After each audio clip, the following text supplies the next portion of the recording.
Hello दोस्तों, नमस्कार। देखिए, जैसे कभी एक टाइम पे ईवी के बारे में इतना वायरल था। EV theme.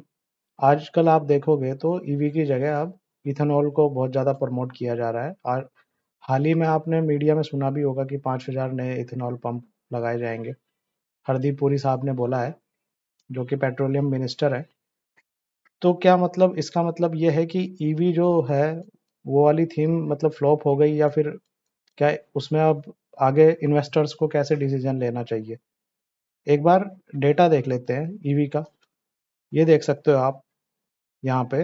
अगर ईवी सेल की बात करें इंडिया में, तो 2026 में ईवी की जो है 2025 में 19 लाख जो है ये बिकी थी ईवी की जो गाड़ियां हैं। लेकिन इसमें सबसे ज़्यादा चौंकाने वाली बात यह है, 19 लाख में सिर्फ 1 लाख ईवी कार्स थी। अगर आप फोर व्हीलर की बात करें तो सिर्फ 1 लाख बिकी वो। उसमें सबसे बड़ा हिस्सा जो है 58% जो है टू व्हीलर थे, और 35% में थ्री व्हीलर और ई रिक्शा है। तो कहीं ना कहीं आप देख सकते हो कि ये जो फोर व्हीलर वाला जो जो फोर व्हीलर खरीदने वाले जो ग्राहक हैं, वो कहीं ना कहीं आपको इसमें दिख रहा होगा कि इंटरेस्ट उनका कम हो रहा है। तो इसके पीछे कारण ये भी हो सकता है कि ईवी का जो चार्जिंग इंफ्रास्ट्रक्चर है, और या फिर ये जो लॉन्ग डिस्टेंस के लिए थोड़ा सा उतना रिलायबल ना हो। तो अब देख लेते हैं, जो ये 2-3 दिन से न्यूज़ में इस तरह की खबरें चल रही है इथेनॉल के बारे में, तो कहीं ऐसा तो नहीं है कि जिस तरीके से ईवी की 1 ही लाख गाड़ियां बिकी हैं, फिर ऐसा इथेनॉल के साथ ना हो जाए। तो आप यहाँ पे इन्वेस्टमेंट के हिसाब से अगर शेयर देख रहे हैं या इस सेक्टर में इन्वेस्ट करना चाहते हो, तो बहुत सारी चीज़ें आपको ध्यान में रखनी चाहिए, तभी आप जो है सेफली इन्वेस्ट कर पाएंगे, और जो है आप फंसोगे नहीं। तो एक एक करके देखिए डिस्कस करते हैं ईवी के बारे में। पहले देखते हैं इलेक्ट्रिक व्हीकल के बारे में। इलेक्ट्रिक मोटर से चलती है। इसमें क्या है कि प्रदूषण जीरो एमिशन है, इसमें बिल्कुल भी पोल्यूशन होता ही नहीं है। रनिंग कॉस्ट कम है। सरकार का सपोर्ट सपोर्ट है और सब्सिडी है। लेकिन इसके साथ में चुनौतियाँ क्या है? चार्जिंग इंफ्रास्ट्रक्चर कम है, वो एक बहुत बड़ा चैलेंज है। चार्जिंग में जो टाइम लगता है, बहुत ज़्यादा टाइम टेकिंग है। बैटरी की कीमत बहुत ज़्यादा है। अगर बैटरी रिप्लेस करने जाओ तो वो अच्छी खासी उसकी कीमत है। बैटरी का जो जो इस गाड़ी का सबसे जो मेन पार्ट है वो बैटरी है। और अगर वो खराब हो जाए तो रिप्लेसमेंट कॉस्ट लगभग नई गाड़ी के बराबर ही पड़ जाती है आपकी।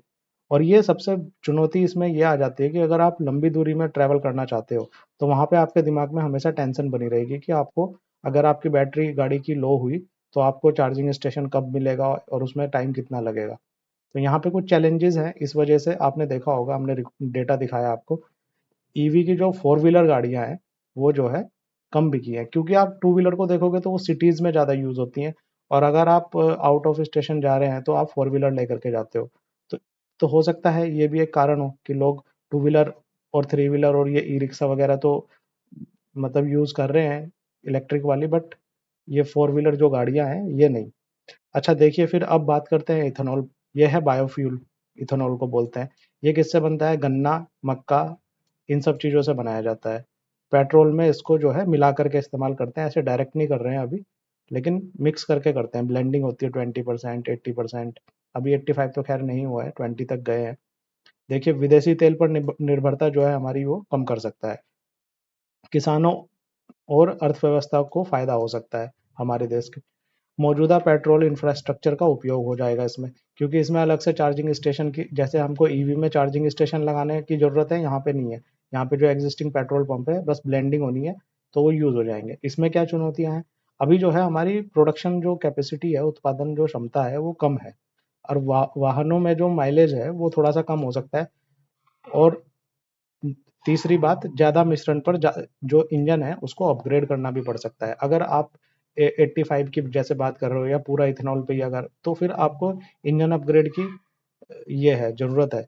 और आपने देखा भी होगा 2022 के बाद वाली जो गाड़ियां हैं, उसमें आपका E20 चल जाता है, लेकिन उससे पहले वाली गाड़ियों में थोड़ी सी परेशानी जो है उसका सामना करना पड़ता है।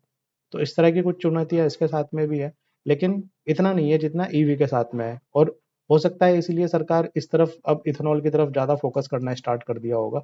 और ये डेटा दिख ही रहा है कि ईवी की जो गाड़ियां हैं उसका सेल भी कम हुआ है। तो दोस्तों फिर देखते हैं कि मतलब ऐसा अ, लेकिन इसका मतलब ये नहीं है कि ईवी बिल्कुल उसको यूज़ नहीं किया जाएगा या वो बिल्कुल ख़त्म हो जाएगा, ऐसा भी नहीं है क्योंकि कहीं न कहीं आप इसको देखोगे। अब यहाँ पे अगर हम लोग कंपैरिज़न करेंगे, तो देखिए अगर टेक्नोलॉजी की बात करें तो ये फ्यूचर टेक्नोलॉजी है और ये भारत के लिए उपयुक्त और व्यावहारिक है, क्योंकि ये पहले से है, बस थोड़ा बहुत इंजन में चेंज करके हो जाएगा। यहाँ पे देखिए पर्यावरण की अगर बात करें तो यहाँ पे बिल्कुल ज़ीरो एमिशन है, इसीलिए इस पे ज़्यादा फ़ोकस भी है, क्योंकि यहाँ पे बिल्कुल भी पॉल्यूशन नहीं है और यहाँ पे पॉल्यूशन को ये कम करने में मदद करता है, लेकिन पॉल्यूशन ऐसा नहीं है कि ज़ीरो हो जाएगा इससे, अगर आप इसमें इथेनॉल की बात करें। और यहाँ पे अगर खर्चे की बात करें तो कम रनिंग कॉस्ट है और मौजूदा सिस्टम, यहाँ पे अगर बात करें इथेनॉल में तो मौजूदा जो सिस्टम है उसका उपयोग हो जाएगा। उपयोग की अगर बात करें तो देखिए जो सिटीज़ हैं उनके लिए बेस्ट है ईवी, लेकिन अगर आप बात करें इथेनॉल तो ये आपका ग्रामीण हो गया, हाईवे जो हो गए, वहाँ पे भी उपयोगी है, मतलब आप आउट ऑफ स्टेशन निकलते हैं तो उसके लिए भी आपको ये फ़ायदा कर सकता है। इंफ्रा की बात करें अगर इंफ्रास्ट्रक्चर, तो यहाँ पे देखिए इंफ्रास्ट्रक्चर विकसित हो रहा है, यहाँ पे तेजी से लागू हो सकता है क्योंकि एग्जिस्टिंग जो है उसमें ही वो काम हो जाएगा हमारा, लेकिन यहाँ पे इसको पूरा नया सिस्टम चाहिए। फिर देखिए निष्कर्ष क्या है इससे अगर बात करें तो देखिए ईवी और इथेनॉल एक दूसरे के विरोधी नहीं है। पहली बात तो ये है कि इसका मतलब ये नहीं है कि ईवी जो सेक्टर है वो पूरा ये हो जाएगा, मतलब उसकी जो वैल्यू है वो कम हो जाएगी। हाँ, ये है कि दोनों को साथ में चलना पड़ेगा, क्योंकि इथेनॉल से भी ऐसा नहीं है कि पॉल्यूशन पूरा जीरो ही हो जाएगा, और ईवी है जो कि पॉल्यूशन कम करता है लेकिन उसके साथ चैलेंजेस ज़्यादा हैं। तो इस तरह के कैसे अगर देखा जाए तो दोनों को ही साथ में लेकर के चलना पड़ेगा। तो बल्कि भविष्य में दोनों एक साथ चलेंगे, मतलब ये एक दूसरे के अपोजिट नहीं है, दोनों को साथ साथ चलना पड़ेगा, यहाँ आपको ये बात ध्यान में रखनी चाहिए। अब बात कर लेते हैं निवेश के हिसाब से, तो आपको जो है इन सब चीज़ों पे ध्यान रखना चाहिए। देखिए auto sector, battery technology, charging infrastructure, ethanol जो प्रोड्यूस करते हैं वो जो फैक्ट्रियाँ होती हैं, और दूसरा शुगर कंपनीज, क्योंकि ये शुगर ये मतलब हमारा गन्ने और जो कॉर्न होता है मक्का उससे बनाया जाता है। तो क्या मतलब लास्ट में ये वही सवाल, तो क्या ईवी खत्म हो जाएगा? तो उसका जवाब है नहीं, ईवी खत्म नहीं होने वाला है। और क्या इथेनॉल की बारी है? हाँ बिल्कुल, इथेनॉल के ऊपर ज़्यादा फोकस है क्योंकि थोड़ा सा चैलेंजिंग ईवी के साथ में ज़्यादा है, एडॉप्शन कम हो पा रहा है। आपने देखा है कि 1 लाख यूनिट ही बिक पाई है, तो सरकार को इस तरफ जो है इसीलिए इस तरफ ज़्यादा फोकस हो गया है सरकार का। आपकी क्या राय है, ईवी या इथेनॉल? कमेंट में ज़रूर बताएं। थैंक यू दोस्तों।